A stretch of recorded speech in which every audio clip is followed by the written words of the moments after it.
I'm Mike Stone. I'm the Ensemble Director for I3. This is the first show that you're going to see. So while you're getting off the floor and all that fun stuff, what you just saw is all of the infinity batteries play exercise together. It's a little bit easier with the batteries than it is with the front ensembles. So maybe one more hand for them.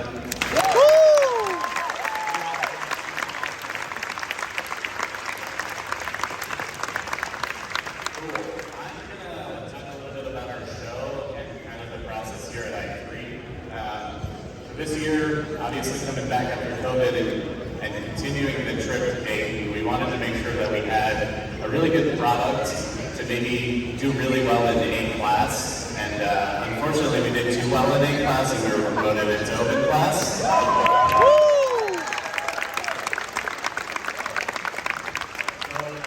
show is called Everything in Its Right Place, and I thought it was fitting for a year to come back to. I'm gonna be honest with you, I had this idea while I was like cutting onions in my house. I think we all picked up a new skill over the quarantine break, and I took up cooking a little bit more. And I had this idea, and I called our music designer, visual designer, and said, "Hey, what if we did Radiohead and we did this show?" Originally it was supposed to be a chef show, and then we ended up with this. So I'm really excited about it. They're going to take a minute to set up, and I'm going to shamelessly plug that you should buy some raffle tickets if you haven't done so already. Some of those prizes are really cool. If you want to take like a second to go buy some raffle tickets, we won't be upset by that at all. Cool. Also, another shameless moment here. I am the Associate Director of Bands here at Cypress Creek, and all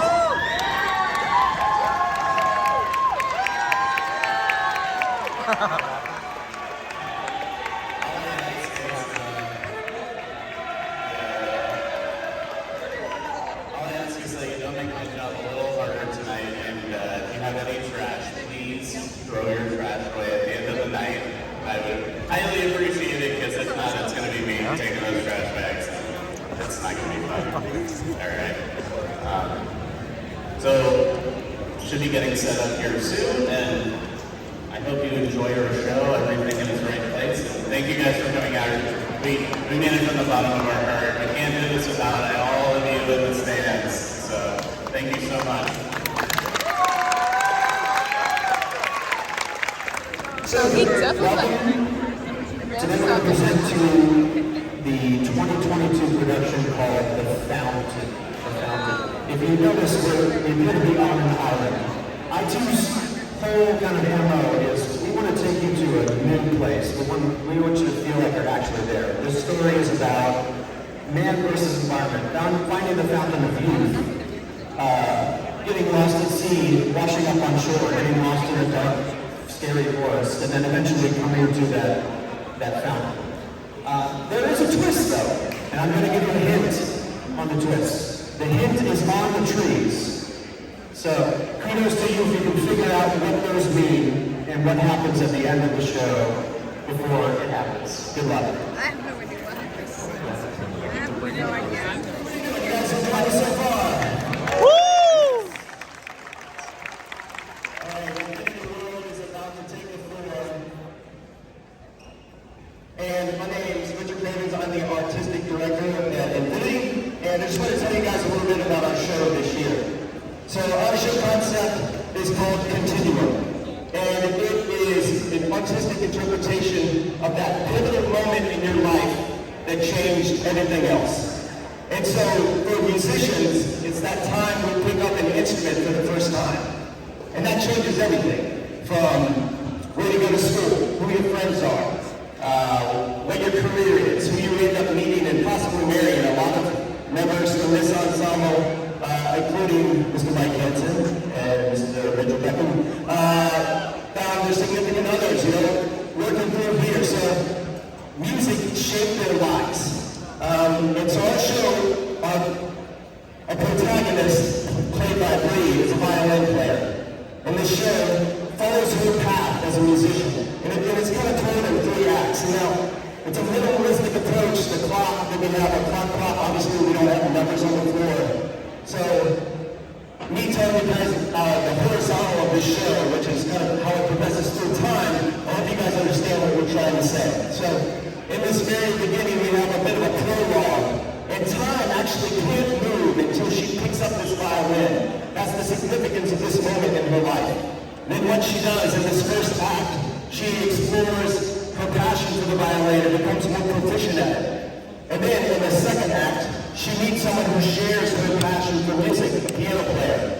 And then she loses kind of sight of her passion for music and starts to follow a relationship. And see, in this moment of the show, you'll see her make a choice of, is it music or this relationship? And she actually chooses music. And so we have the violin change colors to signify that from red to white.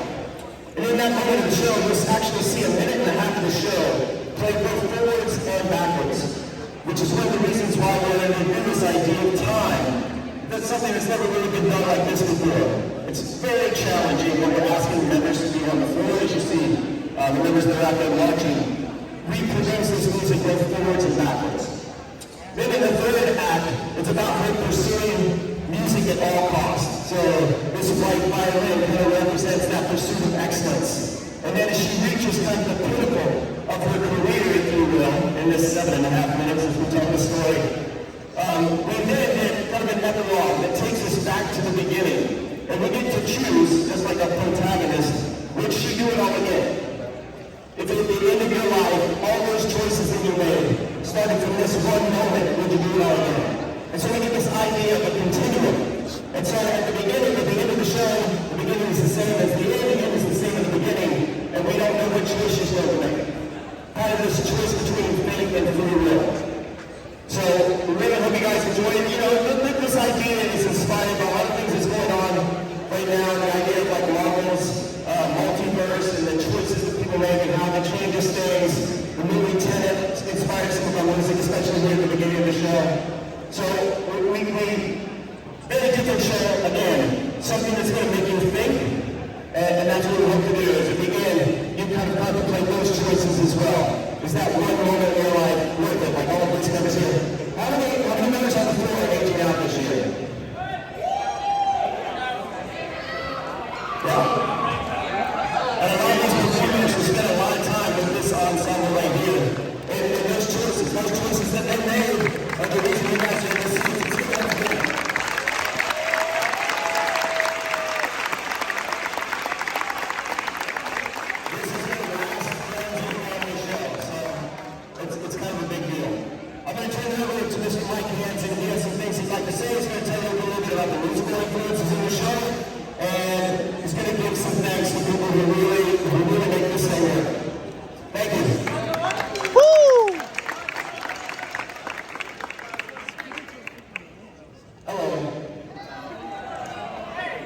I don't speak usually of these, but I wanted to take a moment to acknowledge just a few things.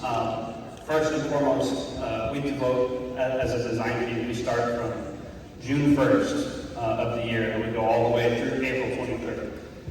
That being said, I just want to say thank you to my wife, my daughter, my family for being so supportive of this stuff, but also all of you, all of our friends and family that are here to support every single one of these members and Ensemble's staff. So a round of applause for yourselves. Thank you very much.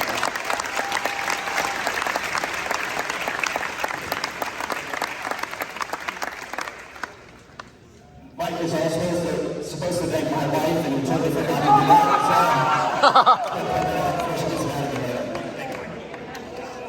Thank you to all the wives. I also wanted to share with you the art of collaboration, and one of the things that is so great about this activity. Like I said, we start this process in June, and when is auditions there? August or September? September. At that point, we develop a membership, and through that process, we then hand over that design to them, and we collaborate. And the product that we've spent all this time on becomes something entirely new and entirely different because it's integrated with the DNA of our membership and our staff. So I want to say thank you just to a few folks, Ryan Lentine, our battery coordinator, Matt Alvarez.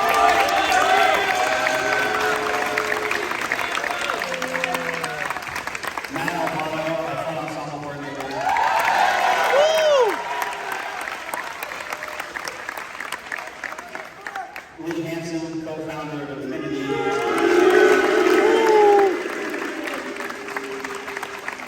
Alex C., one of our front ensemble instructors. Brian Henry, one of our cymbal instructors. Zach Warren, who's one of our membership.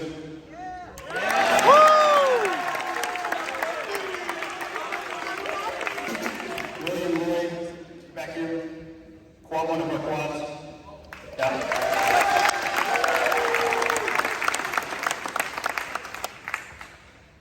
Who else? Of course, yeah. Mitchell Beckman, of course, our front ensemble arranger.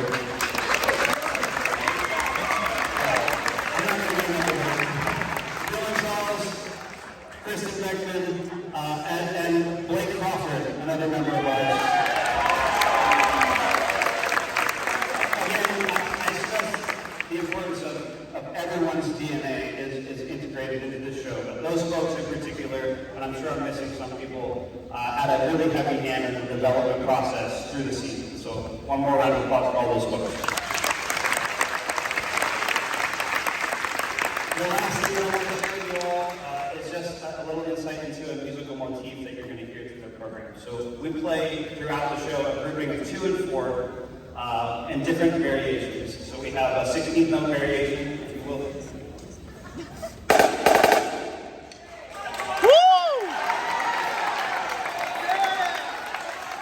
And we also have a triplet variation of that same motif.